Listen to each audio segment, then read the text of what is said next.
Es como que cosas que no cuadraban en el momento. Siendo menor de edad, tú le dices a los padres que su hijo se va a suicidar. ¿Sería algo ético dentro de la institución? ¿O te quedas como el interno de que no sabe qué hacer y si pasa, pasó y si no pasa, muy bien? Entonces, a nivel de profesionalismo, creo yo que estás muy quebrado en el sentido de no saber qué hacer. Si le digo a los padres, si le digo al colegio, si hago esto, esto. Y como estudiante, no teniendo las herramientas y los recursos necesarios para poder abordarlo.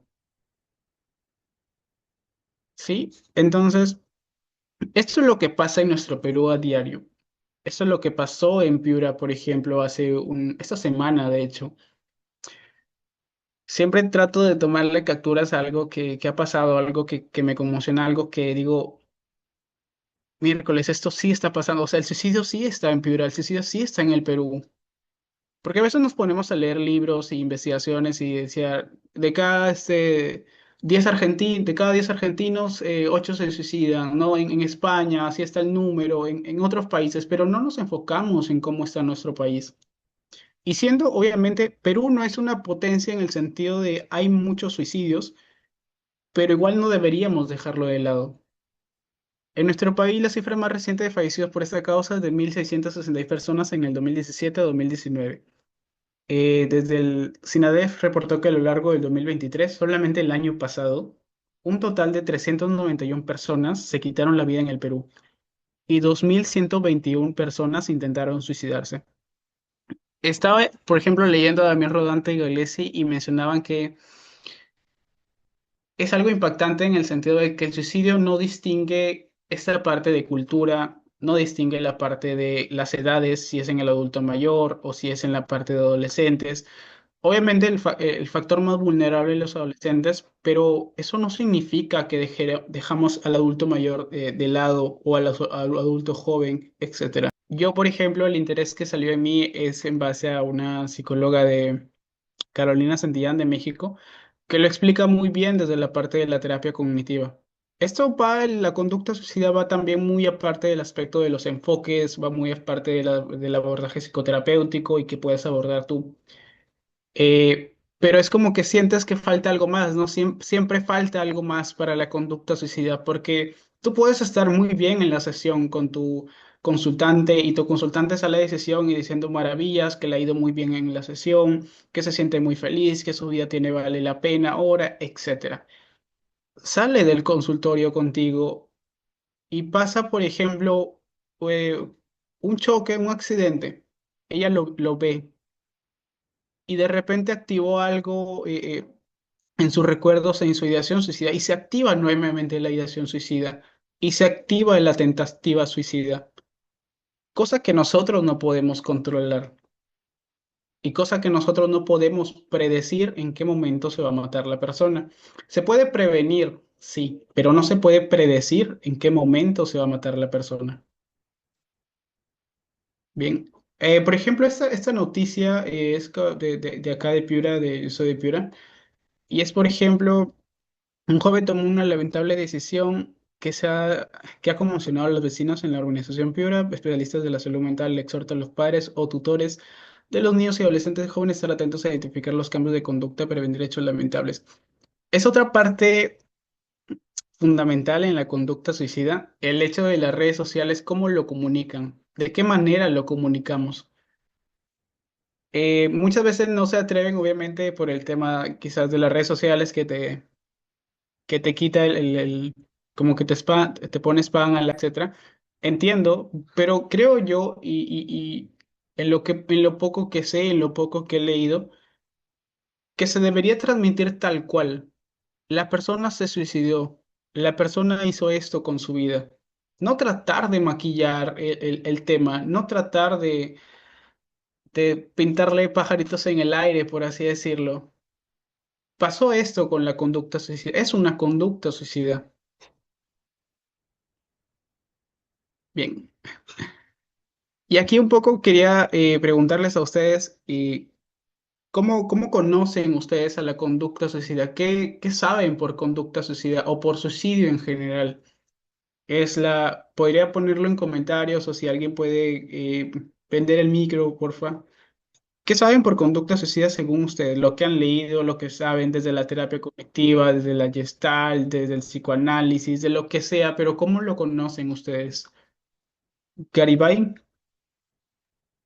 Hola, buenas noches.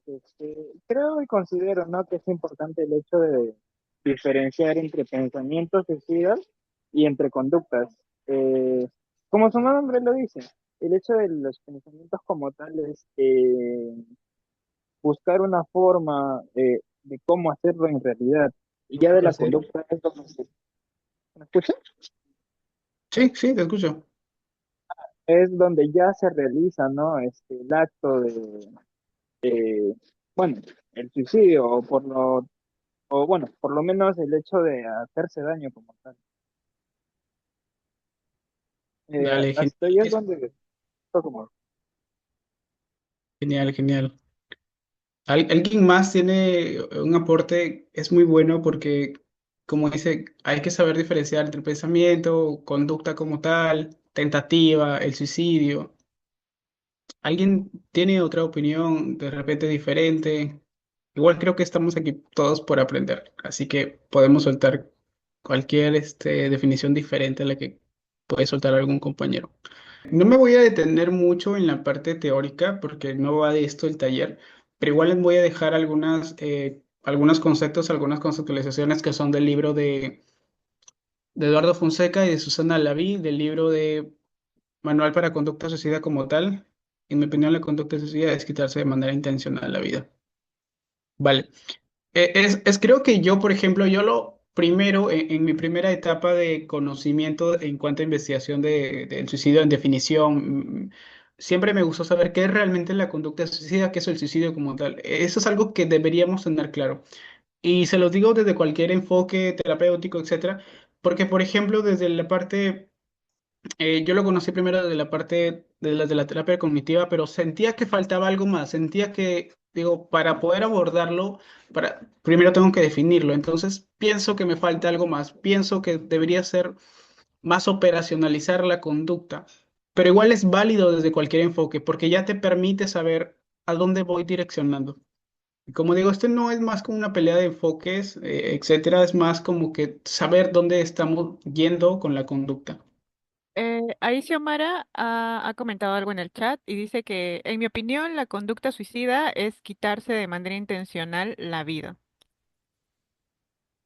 Sí, aquí les dejo, como les digo a todos, del libro de Manual para la Conducta Suicida de Eduardo Fonseca y de Susana Laví. Es enorme ese libro, pero es muy fundamental, creería yo, para la conducta suicida. No me voy a detener mucho, igual les dejo los conceptos, de repente le pueden tomar captura o igual te paso las diapos, Marifé. Esta ideación suicida como tal, en cuanto a los pensamientos o cognición sobre el suicidio, comunicación suicida, amenaza suicida, el plan como tal. La conducta suicida que la define Susana Laví, la autolesión, acá faltarían, por ejemplo, las CASI, las conductas autolesivas sin intención suicida, el intento de suicidio, la conducta suicida no determinada. Ya hay mucha bibliografía, de hecho, para saber determinar qué es la conducta suicida como tal. Sí, lo podemos determinar desde cualquier, creo que enfoque que podamos manejar nosotros, y creo yo lo más fundamental, más allá de eso, es saber qué realmente es la conducta, tener claro para nosotros qué es la conducta suicida para poder abordarla, para saber qué estrategias poder utilizar, para poder prevenirla. Hay cosas generales eh, por ejemplo, el tema de las preguntas, por ejemplo, eso de que no se puede predecir en qué momento se va a matar, pero se puede prevenir como tal. Son cosas generales de la conducta suicida.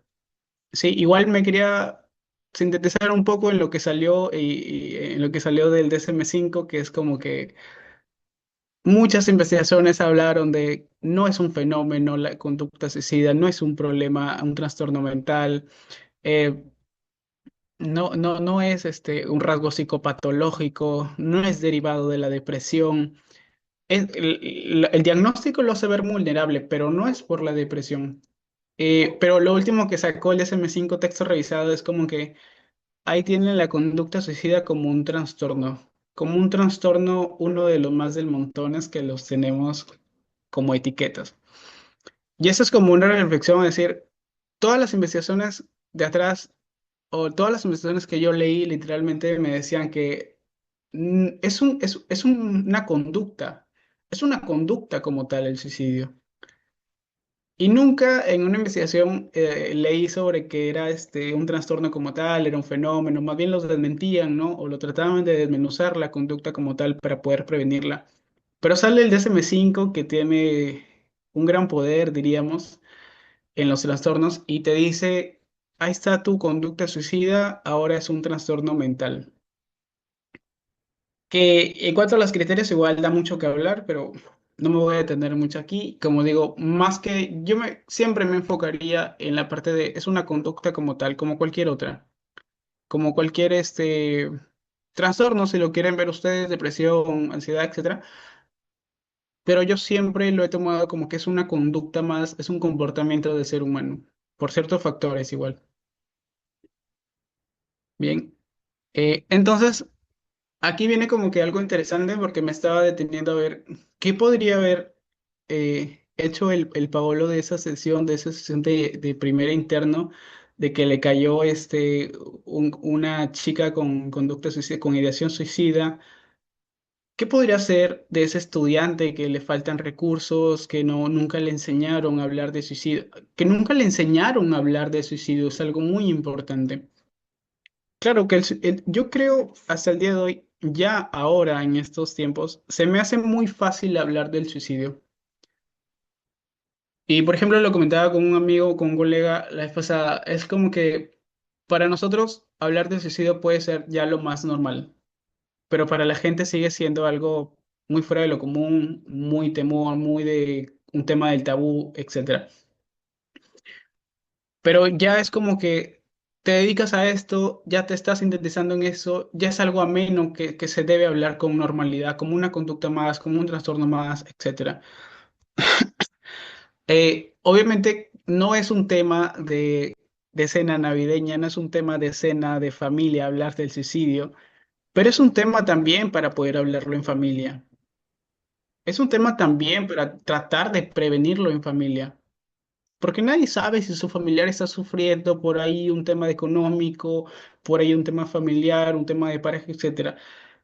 Y como digo, no es que hablar del suicidio le vas a dar más ideas a las personas. Yo tenía ese pensamiento cuando era interno. Yo tenía ese pensamiento de que ¿y ahora qué le pregunto a la chica que me viene con ideación? ¿Y qué le digo? Y si le pregunto y se le dice a su mamá que el psicólogo le habló eso y le da más ideas, entonces entras en una gran problemática contigo también. Entonces les he brindado o les quiero brindar algunas, creo yo, considerando algunos aspectos del suicidio con la conducta suicida, algunas habilidades que en la primera sesión no deberían faltar y a lo largo, creo yo, de todo el tratamiento que se le puede dar a la persona, el proceso terapéutico. Está la postura del terapeuta o del psicólogo. Y esto es cabe más, por ejemplo, en un taller lo mencionaban Pablo Pérez. Nosotros como tal, el psicólogo, terapeuta, el profesional de la salud mental, no es la primera línea cuando hay un consultante de sociedad. Nunca vamos a ser la primera línea. Cuando ves tú, por ejemplo, a personas que se van a tirar del puente, ya es de por sí una conducta suicida, ¿no? Que se va a suicidar porque tiene problemas económicos. Y tú nunca vas a ver en un puente a un psicólogo que le va a dar herramientas o habilidades. No vas a ver a un psicólogo arriba del puente, trepado, hablándole de manera muy amena a alguien que se quiere quitar la vida. Nunca lo vas a ver, a menos que se cruce de casualidad por ahí. Pero la primera línea siempre es y siempre lo va a ser los bomberos, los policías, las personas obviamente que respaldan la ciudadanía. Nunca va a ser la primera línea del psicólogo. Y creo yo que siempre va a ser la última parte donde acuda por decirlo así, acuda la persona a ir a tratamiento, a aceptar que tiene que ir a tratamiento, o aceptar que tiene que ir al psicólogo. Porque a veces les cuesta también contar esto. No lo cuentan fácilmente con diferentes personas, con su entorno familiar, etcétera. Entonces nosotros creo yo, yo considero que no somos la primera línea como tal. Pero frente a esto, entonces, si cuando llega, ¿qué hacemos ahí en primera sesión? Una es la parte de la postura del terapeuta, la postura del psicólogo, que va mucho de lado con la entrevista y con la comunicación irreverente, que es como este último año me ha sido más factible, la he conocido muy bien y podría decirse que la he conocido en persona. Y les he traído, por ejemplo, también la parte del protocolo que yo lo apliqué en cierto grado y que es un recurso más de manera que te respalda, básicamente, que te respalda como estudiante. Cualquiera puede utilizar este protocolo como tal. No es que un psicólogo de años solamente pueda utilizarlo. El protocolo te sirve como para respaldarte de que estás haciendo algo con el consultante. Has trabajado lo más que pudiste con el consultante. Pero en cuanto a la postura del terapeuta, también hay un autocuidado que es de parte de nosotros. Y es que los libros, por ejemplo, a mí me enseñaron mucho de decir que, bien, va a pasar esto, si te vas a dedicar al suicidio, sí o sí una persona se va a suicidar, un consultante se va a suicidar. Y eso es cierto. Hasta donde he conocido personas que tienen años y años experiencia en cuanto a consultantes suicidas, se le ha muerto al menos un paciente. Y es algo que tú no vas a poder evitar en cierto aspecto. Si tú, de las 14 15 personas que estamos aquí, o de las 16 y me incluyo, de las 16 personas que estamos aquí y todos nos vamos a dedicar a la conducta suicida, en algún momento se nos va a suicidar una persona. Y eso está claro. Eso creo yo, por todo lo que he visto, es una ley de la vida. Pero ahora, ¿y qué hacemos? ¿Qué hacemos para que no nos llegue ese punto, no? Y tú vas a ver, como yo quizás que vi en muchos libros que te dicen, bueno, cuando se te muera tienes que acudir a un psicólogo, tienes que acudir a tu grupo de consultoría, tienes que acudir con tu grupo de apoyo, tienes que hacer esto, esto y esto. Mentira. Creo yo que cuando te toca va a ser una catástrofe para ti y vas a tener que lucharla. Es un punto muy fuerte de que un consultante se suicide y vas a pensar, como dicen los libros, que qué dirán del psicólogo Paolo, qué dirán de la psicóloga Marifé, que se le suicidó un paciente, es una mal terapeuta, incluso tiene años de experiencia y miren, se le murió un consultante, es un fracaso, etcétera. Van a decir varias cosas, pero tú solo sabes lo que has hecho con ese consultante y todo lo que pasó en el proceso. Yo creo que es una ley de la vida que he conversado con algunos y es parte de, va a pasar en algún momento, el consultante suicida. ¿Y qué vamos a hacer a eso? Te puedes preparar, te puedes decir, el libro me dice esto, el libro tienes que acudir al grupo de apoyo, etcétera. Pero creo que yo en el momento exacto se te van a olvidar las cosas del libro. Es algo muy chocante. La última, por ejemplo, clase sobre suicidio, me acuerdo que mi profesor me decía, y ahora lo puedo hablar abiertamente, se me murieron 3 consultantes. Y es como dices tú siendo estudiante te preguntas, pero tres consultantes y sigues dando terapia y sigues atendiendo y también caes en el prejuicio, obviamente. Pero los quiero invitar a esos también. Si se van de los 16 que estamos acá, si nos vamos a dedicar a conducta suicida, en algún momento va a pasar. O y de repente no pase, ojalá que no pase, pero de repente tiene una tentativa o un plan suicida. ¿Qué haces tú? La postura del terapeuta me refiero más también a la parte de que no deberíamos juzgar a la conducta suicida, al consultante con ideación suicida. No deberíamos ser juiciosos en el sentido de que, pero ¿por qué te vas a matar? ¿Qué acaso no vas a pensar en tu familia? Etcétera. Igual va, como digo, de la mano con la entrevista, que la entrevista es fundamental, si eres psicólogo, si eres psicoterapeuta, al fin y al cabo, si eres estudiante, la entrevista es fundamental como tal, para todo tipo, no solamente para el suicidio. Y la comunicación irreverente va, creo que algo que no me he dado cuenta yo, pero yo también soy un poco más irreverente, creería. La comunicación irreverente, hasta donde tengo entendido, esa parte que te dice es el que juegues con la persona en el sentido de ponerte tú también al límite hasta donde tú te permitas y hasta donde la persona te permita también. Y la comunicación irreverente es parte de DBT, Aquí hay un poco de la terapia dialéctica conductual, de DBT como tal. La comunicación irreverente es esa parte que le puede decir al consultante, como lo decía Juan Pablo. Y si te viene una ideación suicida, un consultante con ideación suicida, y te dice, bueno, Pablo, me quieren matar. Tú le puedes jugar a las palabras en el sentido, bueno, ¿y a dónde te vas? ¿A ir al infierno o al cielo? ¿Y dónde te voy a encontrar luego? ¿Cómo me vas a contar luego cómo es esa experiencia?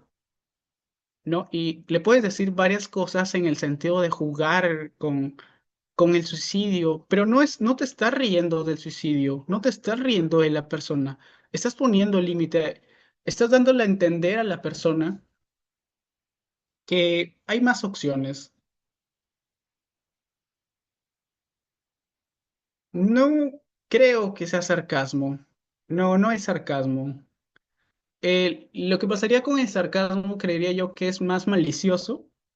La persona lo utiliza como haciendo un mal, entre comillas.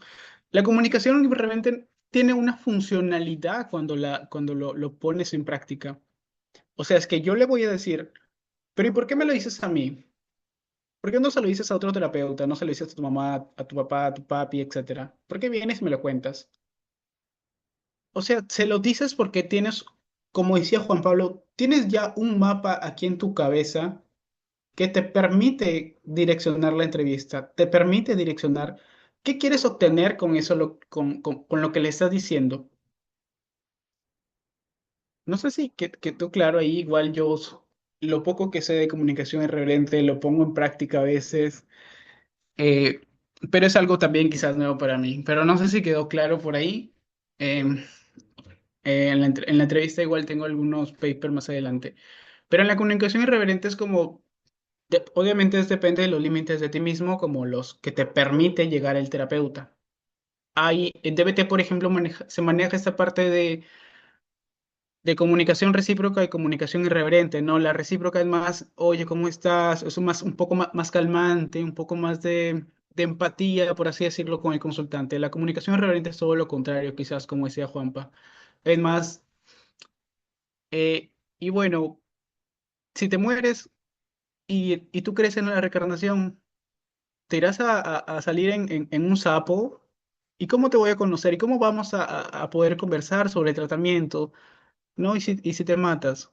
Es esa comunicación, creería yo, que le permite al consultante y a ti mismo hasta dónde ir y saber que hay más opciones. Como digo, la comunicación reverente tiene una funcionalidad como tal. O sea, tú deberías saber por qué estás comentando eso. No es hacer sentir mal al consultante. Eh, Pablo, hasta donde yo sé, o hasta donde pues lo poco que sé de comunicación irreverente, habla acerca de, pues, dentro de de este estilo, es utilizar el humor, ¿no? Como que un poco de humor, ironía, para que así pues se pueda aliviar el momento de la tensión, ¿no? Que hay, y por ejemplo, uno sabe que cuando tiene pues un consultante que tiene este riesgo de suicidio, hay demasiada tensión, ¿no? Y a veces utilizar este tipo de conversación irreverente con humor y un poco de ironía fomenta la apertura, ¿no? Para poder ayudar a ver una situación, ayudar a ver la situación desde otra perspectiva, ¿no? También escuché que la comunicación irreverente, pues, también es como que un tipo de provocación controlada, ¿no? Es como que hacer preguntas o emitir comentarios que son poco esperados por el paciente, ¿no? No se trata quizás de utilizar esta técnica en cualquier momento, sino que hay que saber en qué momento lanzarla, ¿no? En qué momento utilizarla, porque me parece que es muy buena, pero también un poco peligrosa. Sí, sí, sí, es como que media y media, tiene sus ventajas y desventajas. Y es que igual cada consultante es diferente, o sea, y de ahí va, ¿no? De ahí te puedes agarrar también a saber tú hasta qué límites te permite el consultante. Y es más, por ejemplo, es como, como decía, ¿no? Juan Pablo decía, si tú vas a ser irreverente, no es como que solamente usar el humor. O sea, hay una funcionalidad detrás de la comunicación irreverente que tú estás brindando, de esa pregunta, de ese comentario, de que si mueres, ¿y dónde te vas a recarnar? ¿En un sapo o en un burro? O sea, para qué se lo quieres decir? ¿Qué esperas tú obtener con ese comentario? Sí, entonces es más como dice Marifés, es como jugando ahí entre la broma, entre el realismo como tal, la realidad problemática, la causa, y centrado en qué quieres, o sea, la funcionalidad de ese comentario. ¿Sí?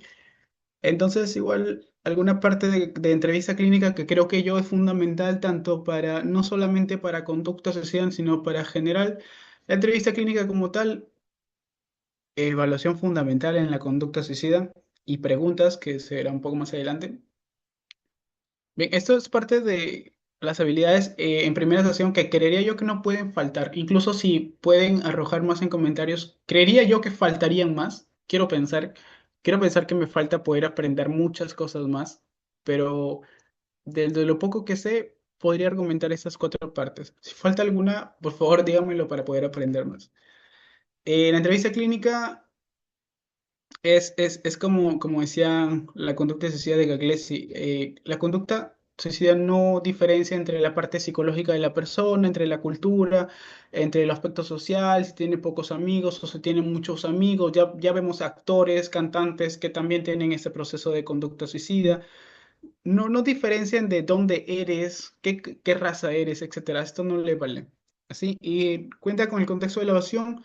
Como decía Marifé, cuando eres estudiante y no está el psicólogo en ese momento y te toca dar a ti la evaluación pertinente a una conducta suicida, algo que por primera vez en tu vida te vas a asignar, depende, por ejemplo, del contexto. Si es ante una crisis, si es ante un contexto hospitalario, es atención primaria. En una universidad, por ejemplo, esa atención primaria no te permiten dar tampoco mayor alcance. En una institución igualmente. Si es en un centro privado, se realiza de acuerdo a los protocolos pactados y muchas veces quizás nosotros no vamos con los protocolos tampoco del centro privado como tal, como por ejemplo en un hospital.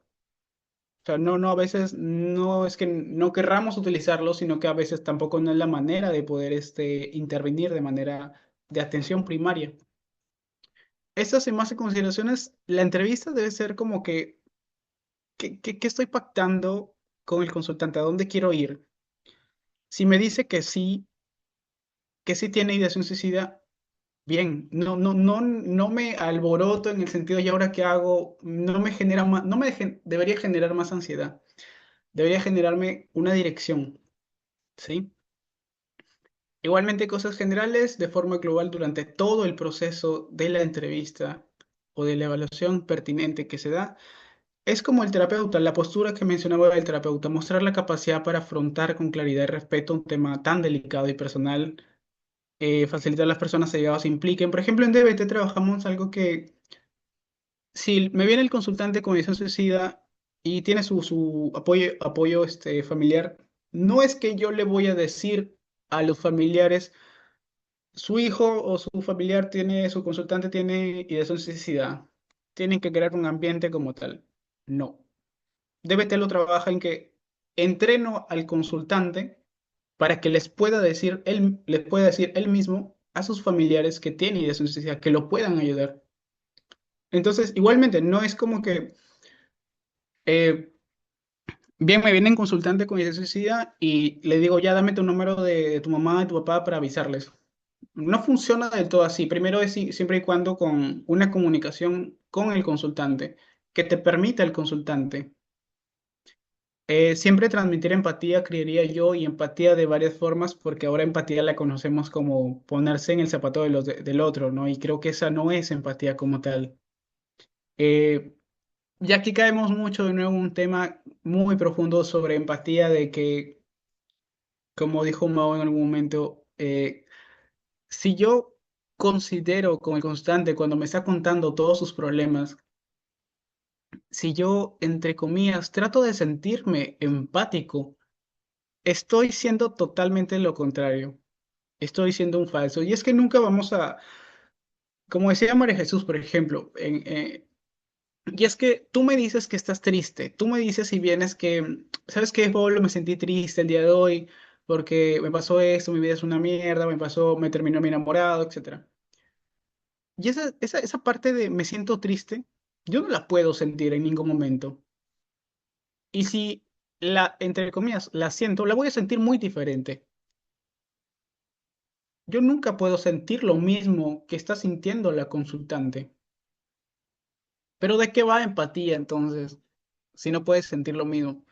Yo creo que quería es como que tratar de entender o comprender lo que estás sintiendo. Nunca lo vamos a comprender al 100% nunca, pero es tratar al menos, tratar de comprender.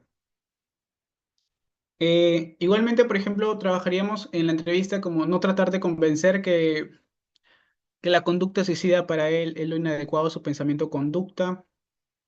Para nosotros, más adelante lo opuesto, por ejemplo, para nosotros como psicólogos o como terapeutas, es lo más trágico del mundo. Es un gran problema para nosotros la conducta suicida. Para la persona es una solución. Para nosotros es un gran problema. Ahí véanlo. Entonces, les hago esta reflexión a hacer si son empáticos ustedes ahora mismo con sus padres, con sus amigos, si son realmente empáticos, si tratan de entenderlos o si quieren ponerse en los zapatos de los demás, definan o hay que definir bien qué es empatía, ¿no? Y en ese tema de la conducta social siendo tan compleja como tal. Lo voy a pasar igualmente rápido, igualmente pueden chequearlos ahí luego. Otras consideraciones, atender no solo lo que la persona dice, sino también el tema de la postura no verbal, la comunicación no verbal también ayuda. Ayuda demasiado porque, por ejemplo, en este caso que me pasó, la chica con ideación suicida de adolescente siempre traía sus mangas, siempre traía su casaca, todos los días, siempre que acudía a psicología, al departamento. Y obviamente, cuando tú ya vas entrando un poquito más en el tema de ideación suicida, ya de repente entras con el tema, por ejemplo, de cutting, ya por ejemplo algunos cortes, ya algunos intentos de suicidio o tentativa, ya por ahí puedes indagar un poco más en la comunicación no verbal también, que de repente siempre se remangaba mucho la casaca, el tema de los antebrazos, ya puedes leer un poco más la conducta en el consultante, en la persona. O sea, al final puedes darte cuenta, por ejemplo, que ha tenido cortes en los brazos, no sé, algún rasguño en la parte del cuerpo, alguna tentativa, alguna señal, como por ejemplo marcha, ¿no? Que ahora mismo, como mencionaba Juan Pablo, que ahora mismo le da orgullo mostrar esas heridas o esos cortes en sus brazos. Pero es parte también de la conducta suicida. O sea, deberíamos saber la comunicación no verbal, la postura de el consultante. Y aquí está, ¿no? Comunicar siempre con el permiso del consultante, los familiares allegados, la existencia de un posible riesgo. Y esta postura que siempre decía es como no juzgar, no recriminar, no reprochar la conducta suicida, no hacer menos a la persona porque se quiere matar. Hay diferentes mitos, igualmente al final les dejo como que alguna recomendación de libros que me han gustado y me han servido de mucha base para entender sobre todo conducta suicida y para tratar de investigar más. Aquí igualmente les he dejado la captura porque no me quería detenerme demasiado en la parte de recomendaciones de cómo, cuándo y qué preguntar acerca de la ideación suicida. Cómo preguntar, qué preguntar del libro de Susana Lavegui con Eduardo Fonseca. Como les digo, es muy enriquecedor en parte de la teórica y en la parte práctica. Algunas ideas, recomendaciones como si se sientes infeliz o desválido, se siente desesperado, ¿vale? No sé cuánto tiempo me queda, Marife. Todavía nos quedan 15 minutos. Ya creo que no llegó a ver. Vamos a leer entonces. Entonces, esto es en cuanto a protocolos que creería yo que me han servido de mucho, me sirvieron de mucho en cierto aspecto. El primero creo que es el más completo a nivel general, no es a nivel teórico, no es a nivel de enfoques, es el plan de seguridad. Eh, es un poco, son 5 pasos, 5 o 6 pasos, no me recuerdo. 5. Es un plan de seguridad que te permite decir, en la primera entrevista, tal cual tú tienes que aplicarlo. Tú no debes dejar ir, eso es algo que aprendí mucho, tú no debes dejar ir al consultante con ideación suicida así por así. Ah, ya, bueno, se trabajó esto, se recordó algunas cosas, ya sé cuál es el motivo de la conducta, y bueno, ya se fue feliz, sin nada así. Entonces, lo que te permite el plan de seguridad, y en mí, personalmente, lo que me pasó también cuando tuve este primer alcance con la chica, es que te permite tener un respaldo, que el consultante sale de tu departamento, de tu consultorio, etcétera, y tú tienes un respaldo que te dice señales de alarma, cuándo es una conducta, cuándo se inicia la ideación suicida, y por ejemplo, cuáles son las personas que podrías llamar como emergencia, a qué lugares puede ir la persona cuando tiene estas ideas suicidas, o como por ejemplo, qué hace o qué puede hacer para la parte de distracción. Son 5 pasos que te permiten saber, como te digo, te permiten respaldarte a ti de que ese consultante no se fue así nada más y que puede pasar algo y pasará algo. Tú ya tienes a quién llamar con el permiso del consultante porque en el plan tú lo pactaste. Y el plan es muy sencillo, la verdad. Tú lo pactas con el consultante, tú le vas preguntando. No es que el consultante te llena la hoja así nada más. Tú lo pactas con el consultante. Obviamente no estructurado, no te tienes que decirle cuáles son tus señales de alarma, no es muy estructurado, es una conversación amena, tú vas conociendo al consultante. Igual está este en PDF, es adquirible para todas las personas en realidad y es como digo, para nivel estudiantil yo creería que me sirvió demasiado en ese momento.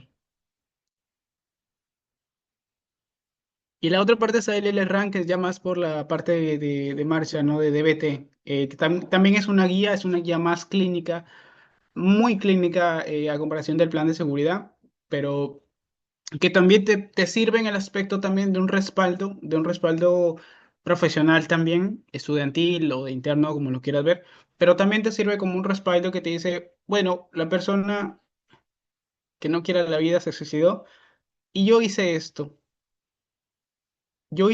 aquí está mi protocolo, yo lo guié, yo hice algún pequeño screening. Y el mejor screening que se podía hacer, o el mayor tamizaje que se puede hacer, es como dice Gagliese, preguntar si hay ideación suicida o no. Ese es el perfecto tamizaje, ese es el perfecto screening. Porque si te dice que sí, ya sabes tú a dónde ir. Lo que se espera es que te diga que no, obviamente, como cualquiera. Pero si te dice que sí, ya sabes tú a dónde ir. Vale, entonces, igualmente el LRAN igualmente es todo un protocolo, es una guía que nos demoramos, por ejemplo, un día, por ejemplo, en explicarlo como tal. El plan de seguridad es algo más sencillo, quizás, es algo, pero igual necesitaría explicar a detalle, ¿no? En el tema del abordaje terapéutico, algo rápido, es como les mencionaba, para el terapeuta, para el psicólogo es un gran problema, para el consultante es una solución, la mejor solución que puede haber.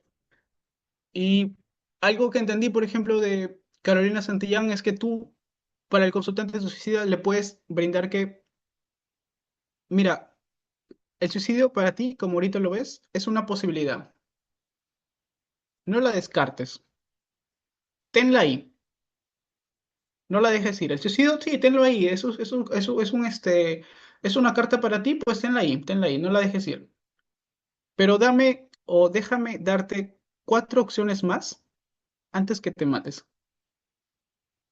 Déjame darte 4 opciones, las vamos a analizar. Si una nos sirve, la descartamos. Si otra nos sirve, la descartamos. Y así vamos jugando. Pero no dejes de lado esa conducta suicida. Eso sí, para ti es una solución, como dices, que lo va a solucionar tus problemas, que se van a ir la parte económica, ya nadie te va a gritar, ya todos se van a olvidar de ti. Está bien, es una solución, muy bien, tenla ahí. Pero déjame darte un abanico de posibilidades e indagar uno por uno. Y es como un compromiso que, por ejemplo, menciona la DBT y te dice, si el consultante te dice, pero ¿y si no sirve? ¿Y si no sirven tus opciones? ¿Si no sirve tu tratamiento? Y es un compromiso que tú le puedes brindar, ¿no? Como por ejemplo, esta parte de comunicación también irreverente y otras cosas más, ya en el abordaje terapéutico, ya muy modelo de BT, es decirle un compromiso de, bueno, dame 6 meses para darte estas opciones, las evaluamos y vemos qué pasa. En primordial podría ser un año, ¿no? Dame un año para poder evaluar, para dar el tratamiento, para ver cómo vamos. Si la persona te dice, no, un año es bastante. Y mira que tienes 15 años, perdón, tienes 20 años pensando en el suicidio. ¿Por qué un año sería bastante? Si tienes 20 años pensando en suicidarte. ¿Por qué un año te costaría si ya llevas 20 y quizás más?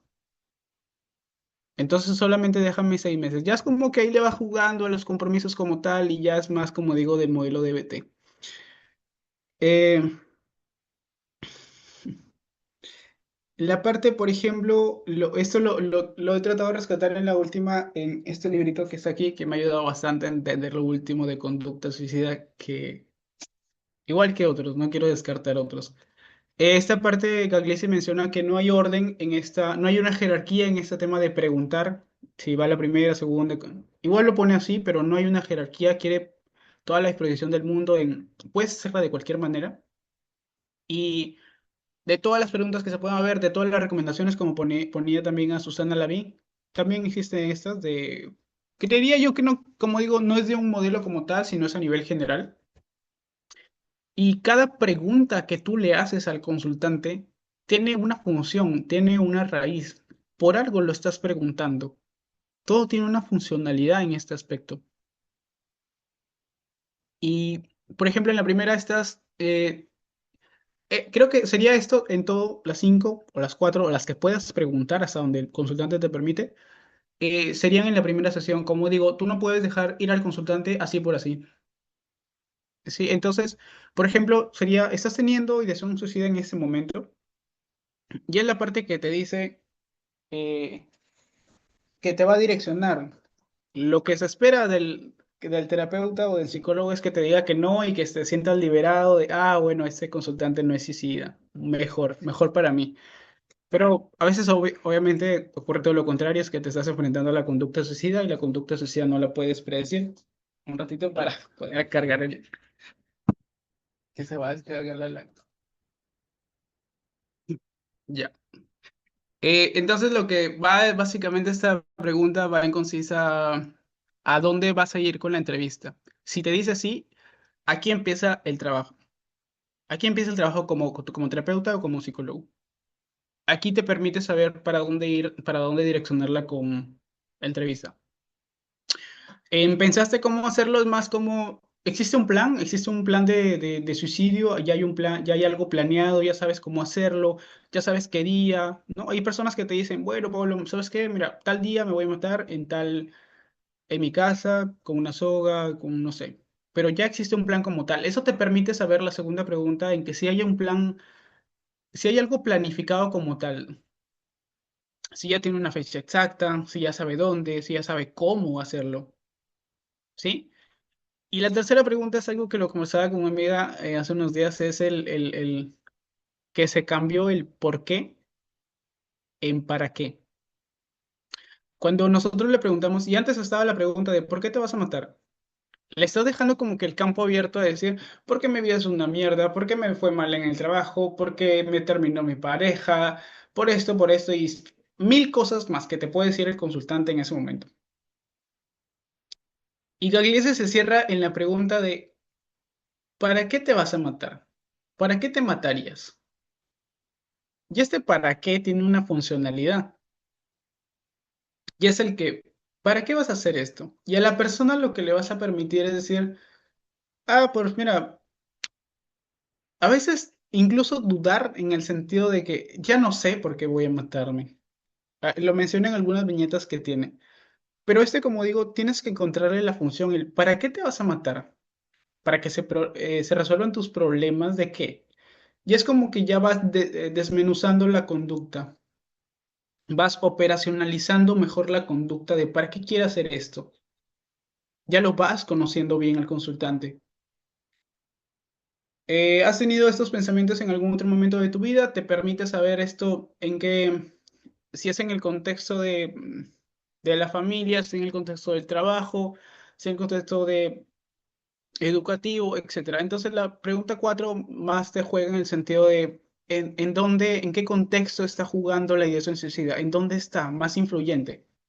¿Por qué pasa la conducta suicida? Viene del trabajo, después de 8 horas de trabajo, viene a acostarse y aparece la conducta suicida, ya, bien.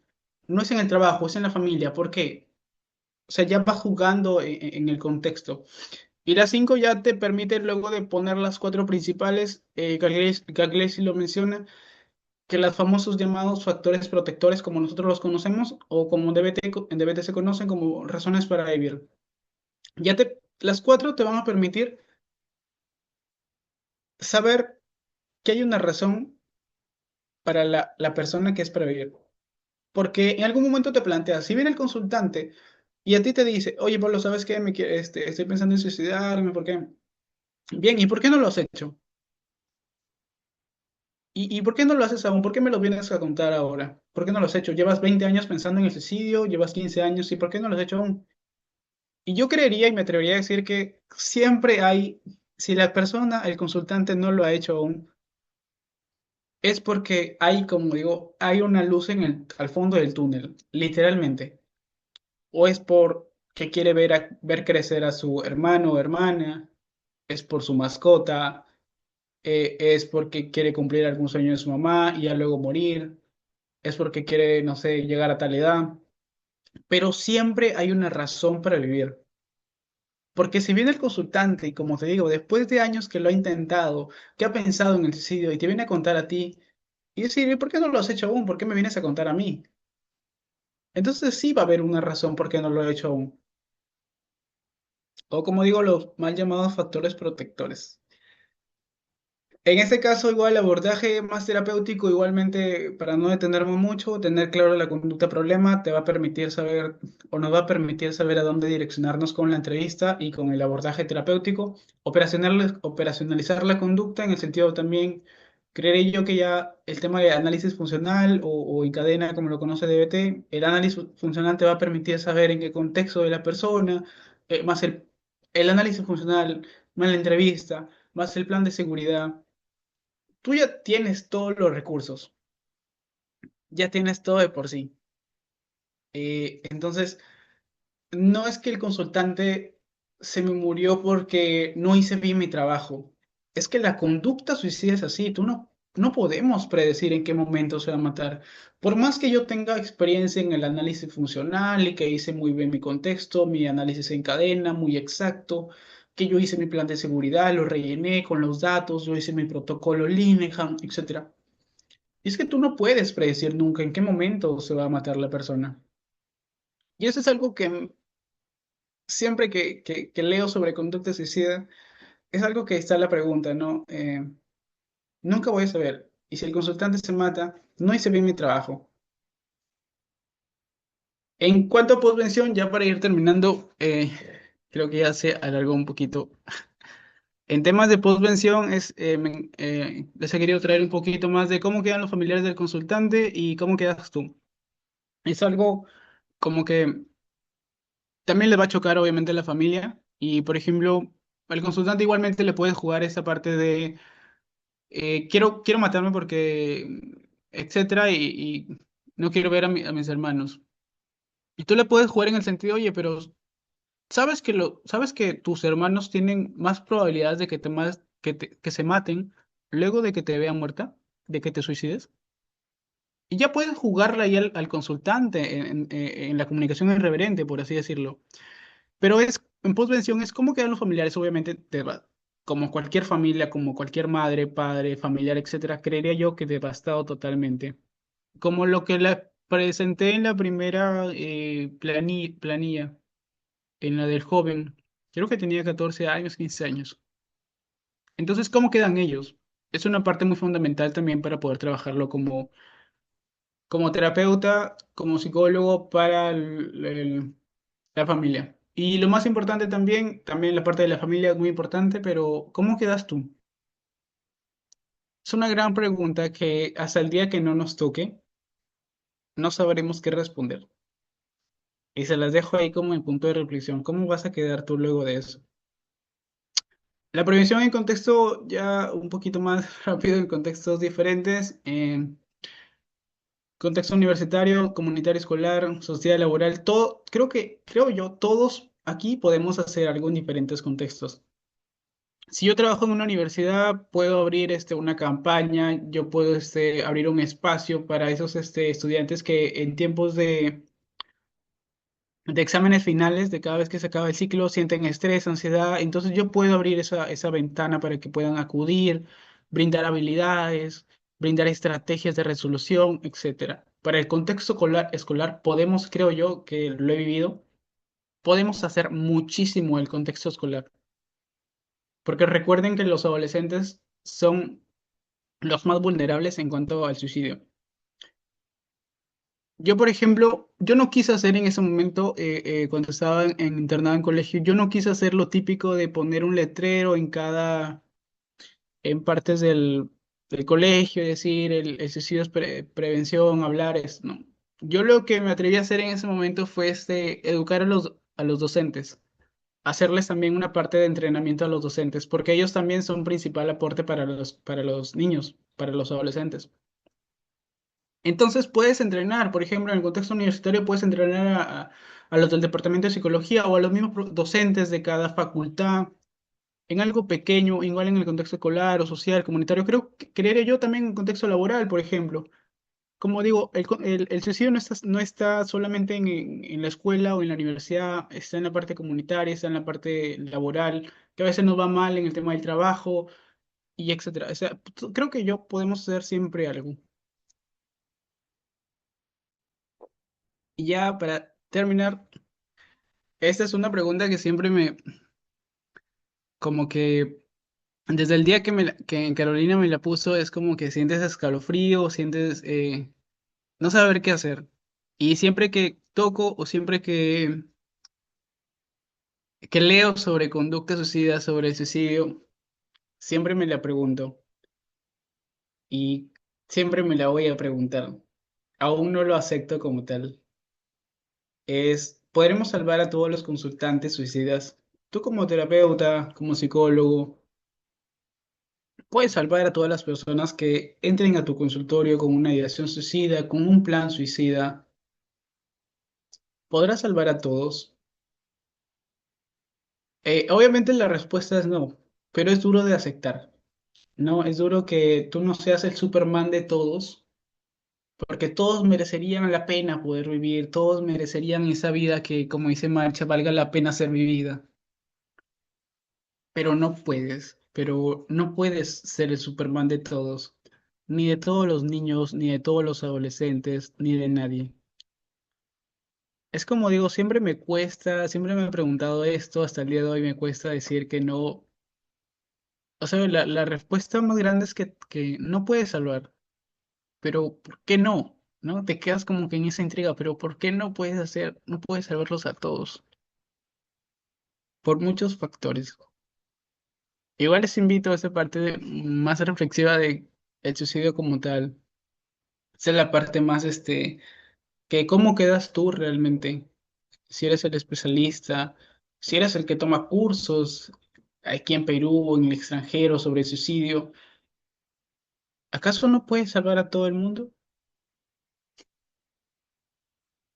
Y esa parte última es la parte de pedir apoyo, la parte de las líneas de emergencia que tanto están en Lima como a nivel nacional. El tema de los bomberos, el tema de la policía, igualmente se los dejo ahí rapidito para poder terminar. Ya que algunos libros ya, en general, que me ayudaron mucho en cuanto a entender la conducta suicida, es el que siempre les he mencionado durante todo este taller, Manual de Psicología de la Conducta Asesina de Eduardo Fonseca. Igual los dos tienen muchas investigaciones acerca del suicidio, es muy enriquecedor leerlos. La terapia cognitiva desde B como tal, para aplicar a la conducta suicida, también es algo que te enseña bastante, de hecho. El libro de Carolina Santillán también sobre suicidio, hay muchos también papers sobre ella. El de Strossel sobre, este es muy importante, a ver, este creo yo que te enseña la parte del contexto, de ideación-acción. Hay mucho contexto en esta parte de Strossel. Hay mucho que te enseña a nivel teórico y a nivel práctico. Garibay, Mel. ¿Se podría usar la TREC ¿Cómo, dentro cómo? de... No te escuché. Ah, se podría utilizar la 3 dentro de... No te escucho, te escucho lejos. Creo que Garibay lo que está diciendo es que si podría utilizar la TREC para tratar conducta suicida. Ah, la Trek de Albert Ellis, claro. Yo era fan de Albert Ellis. Sé qué pasó. Sí, claro, creo que la terapia cognitiva, tanto la TREC como la TCC, están también adecuadas para conducta suicida. Es como digo, no es parte de poder decir si el modelo es mejor que el otro. Yo creo que más nos centraríamos en enfocar la conducta suicida como tal. Igual la parte más de contextualismo podría ser, Stroza lo toca aquí en este libro, que es una gran herramienta. Y ya la última parte también que le está mencionando es la de Cagliesi Rodante, ¿no? De consultantes suicidas. Y eso sería todo. Aquí les dejo la red de validación contextual, la cual es, como dijo Marifé, la parte de que no estamos entrando en DBT como tal, no solamente en suicidio, sino en varias cosas. Ahí, si nos quieren seguir, si nos quieren apoyar con su humilde caridad.